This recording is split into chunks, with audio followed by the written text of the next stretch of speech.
স্বাস্থ্য খাতে সুযোগ সৃষ্টিতে দূরে থাক, আজকে সামান্য একটি ঘটনা নিয়ে আমাদের একটি হাসপাতালের লাইসেন্স বাতিল করা হয়েছে। মাননীয় স্পিকার, যাত্রাবাড়ি আইডিয়াল স্কুলের শিক্ষকরা 20 মাস বেতন পাচ্ছে না।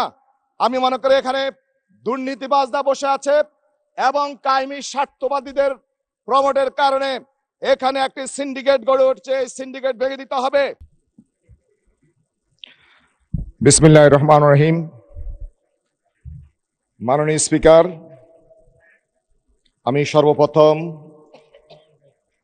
মহান রব্বুল আলামিনের দরবারে শুকরিয়া আদায় করছি, যার একান্ত রহমতে এই মহান সংসদে কথা বলতে পারছি এবং আপনার মাধ্যমে আমার ঢাকা 5 নির্বাচনী এলাকার জনগণকে ধন্যবাদ এবং মোবারকবাদ জানাচ্ছি, যাদের আমানতের ভার নিয়ে আমি কথা বলছি। মাননীয় স্পিকার, 2026-27 অর্থ বছরের এই বাজেট উপস্থাপন করা হয়েছে বাংলাদেশের ইতিহাসে সবচেয়ে বড় ঘাটতি বাজেট। এই বাজেটকে আমরা জনবান্ধব না বলে দল বান্ধব বললে অত্যুক্তি হবে না। মাননীয় স্পিকার, আমাদের যে অর্থনীতি, এই অর্থনীতি বাংলাদেশের সার্বিক অর্থনীতি এবং বাংলাদেশের মৌলিক সংস্কার দরকার। এখানে আমরা যেটা লক্ষ্য করছি, আমাদের রাষ্ট্র কাঠামো যদি সংস্কার করা না হয় তাহলে আমাদের অর্থনীতি ঘুরে দাঁড়াবে না। অর্থনীতির সিস্টেম এখানে পরিবর্তন করা দরকার। বাংলাদেশের যেই অবস্থায় দাঁড়িয়ে আছে, আমরা যদি বিশ্বের বড় অর্থনীতির দেশের দিকে তাকাই তাহলে আমরা দেখতে পাই, যেমন আমেরিকাতে 15টি ফেডারেল এক্সিকিউটিভ ডিপার্টমেন্ট রয়েছে, তার মানে মন্ত্রণালয় রয়েছে। চায়নাতে 26টি মন্ত্রণালয় রয়েছে, জার্মানিতে 16টি মন্ত্রণালয় রয়েছে এবং জাপানে 11টি মন্ত্রণালয় রয়েছে। আর আমাদের স্বাধীনতার পরে 20টি থেকে শুরু করে বর্তমানে 43টি মন্ত্রণালয় এসে দাঁড়িয়েছে এবং আরো অনেক বিভাগ রয়েছে। পরিচালন ব্যয় যদি কমাতে হয় এবং যদি উন্নয়ন ব্যয় বাড়াতে হয় তাহলে অবশ্যই বাংলাদেশের এই মহান সংসদকে এটা বিবেচনায় রাখতে হবে। মাননীয় স্পিকার, বর্তমান সরকারের বিগত 4 মাসের অর্থনীতির নীতির দিকে যদি আমরা তাকাই, আমরা দেখতে পাই ব্যাংকিং সেক্টরে অযাচিত হস্তক্ষেপ, অর্থনৈতিক মাফিয়াদেরকে ফিরে আনার জন্য এবং যারা বাংলাদেশের অর্থনীতিকে লুটপাট করেছে তাদেরকে প্রতিষ্ঠিত করার জন্য সরকার ফোকাস দিয়েছে, তাদেরকে ডেকে আনছে।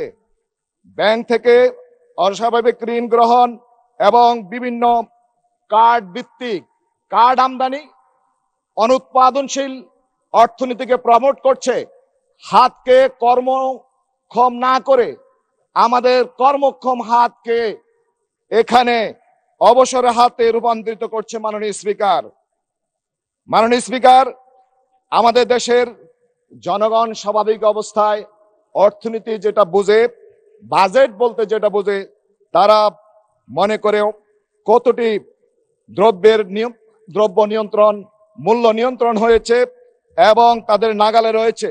জ্বালানি এবং গ্যাসের বিদ্যুৎ বাড়ছে কিনা না কমছে, নতুন করারোপ হবে কিনা, কর্মসংস্থানের সুযোগ সৃষ্টি হবে কিনা, স্বাস্থ্য খাতে কিভাবে কতটুকু সুযোগ পাবে, এটাই হচ্ছে সাধারণ জনগণের দেখার বিষয়। সম্মানিত মাননীয় স্পিকার, আমরা দেখছি স্বাস্থ্য খাতে সুযোগ সৃষ্টিতে দূরে থাক, আজকে সামান্য একটি ঘটনা নিয়ে আমাদের একটি হাসপাতালের লাইসেন্স বাতিল করা হয়েছে। মাননীয়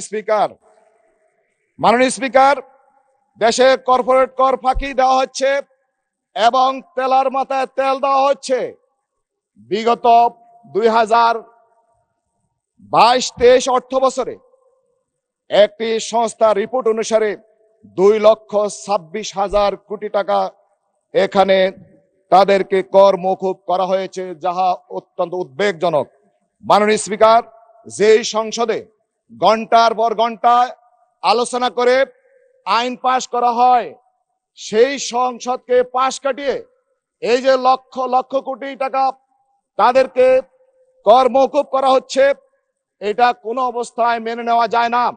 জনপ্রতিনিধিদের সামনে আলোচনা করে এটা সিদ্ধান্ত নেওয়া দরকার।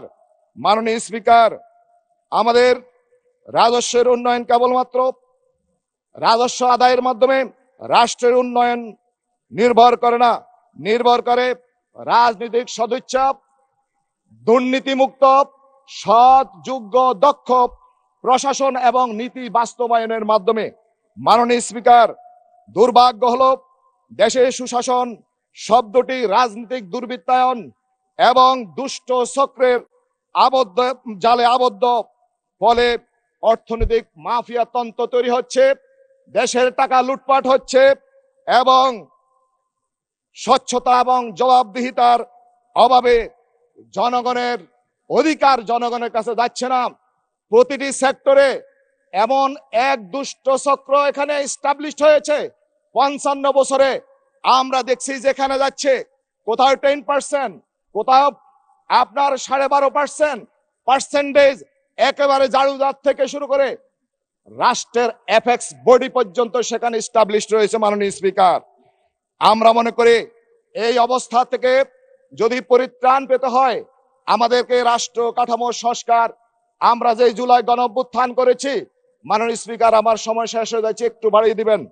মাননীয় স্পিকার, আমরা যে রাষ্ট্র বিপ্লব করেছি, এই বিপ্লবের মানুষের জনগণের আকাঙ্ক্ষা যদি বাস্তবায়ন না হয়, তাহলে আমরা এই দুর্নীতি থেকে বের হয়ে আসতে পারবো না।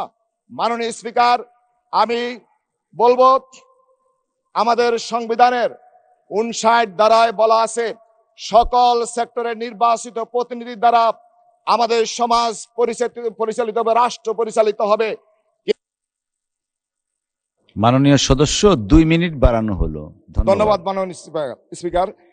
আমাদের দেখছি এই সরকার নির্বাচিত হওয়ার পরে প্রত্যেকটি আপনার রাষ্ট্র কাঠামোয় নির্বাচিত প্রতিনিধির পরিবর্তে আমাদের সিটি কর্পোরেশনগুলোতে প্রশাসক বসানো হয়েছে।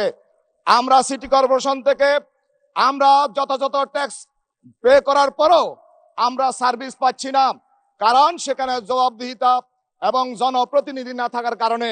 মাননীয় স্পিকার, আমি আপনার মাধ্যমে শুধু আমার এলাকার কয়েকটি সমস্যা তুলে ধরতে চাই। মাননীয় স্পিকার, আমার এলাকায় গ্যাস সংযোগ আছে, গ্যাস পাচ্ছে না, মা বোনদের রান্নার দুর্গতির কোনো শেষ নেই।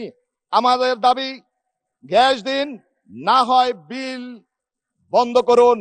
সিটি কর্পোরেশনের নিয়মিত ট্যাক্স যেভাবে আমরা দিচ্ছি সেভাবে আমাদের সার্ভিস প্রোভাইড করুন। মাননীয় স্পিকার, ঢাকা 5 আসনের জলাবদ্ধতা, পয় নিষ্কাশন এবং আমাদের রাস্তাঘাটের যে বেহাল দশা, এখানে 2017 সালে 9টি ওয়ার্ড সংযুক্ত হয়েছে এবং যেই ওয়ার্ডগুলো আগে আপনার ইউনিয়ন ছিল, এখানে আমাদের ন্যূনতম নাগরিক সুবিধা সেখানে পৌঁছেনি। মাননীয় স্পিকার, আমি মনে করি মাদক, সাদাবাজি, ছিনতাই, কিশোর গ্যাং দখলের বিরুদ্ধে ব্যবস্থা নিতে হবে। আমার এখানে আইডিয়াল স্কুল, যাত্রাবাড়ি আইডিয়াল স্কুলের শিক্ষকরা 20 মাস বেতন পাচ্ছে না। আমি মনে করি এখানে দুর্নীতিবাজরা বসে আছে এবং কায়েমি স্বার্থবাদীদের প্রমোটের কারণে এখানে একটি সিন্ডিকেট গড়ে উঠছে। এই সিন্ডিকেট ভেঙে দিতে হবে। মাতোয়াইল মা ও শিশু হাসপাতালকে 200 শয্যা থেকে 500 শয্যায় উন্নীত করতে হবে এবং লতিফ বাউনি এবং করিম জুট মিলকে খুলে দিতে হবে।